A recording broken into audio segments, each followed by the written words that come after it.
How to use GitHub Copilot to write code. Hey guys, in this video, we will see how to use GitHub Copilot to write code. To get started, install GitHub Copilot by launching Visual Studio Code. Then, click on the extension icon to open the Visual Studio Marketplace. Search for GitHub Copilot and click on the first result titled Your AI Pair Programmer. Once you see the extension, press the blue Install button to add it to VS Code. After installation, you will need to authenticate your GitHub account. If you're already signed in to GitHub, this step should be automatic. If not, click on the profile icon in VS Code and select Sign in with GitHub.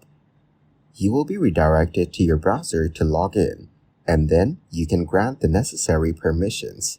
Once you're authenticated, you're ready to start coding. Create a new project folder in VS Code, then open it and create a file based on the language you're using. Start typing your code, and GitHub Copilot will provide suggestions. You can also add comments like generate a function that calculates the next leap year, and Copilot will generate the code for you. To accept the suggestions, press the Tab key. For code explanations, highlight the part you're unsure about. Press Ctrl+/ to open the chat function and type /explain. GitHub Copilot will break down the code for you. Thank you guys so much for watching. I hope you got some value. See you in the next one.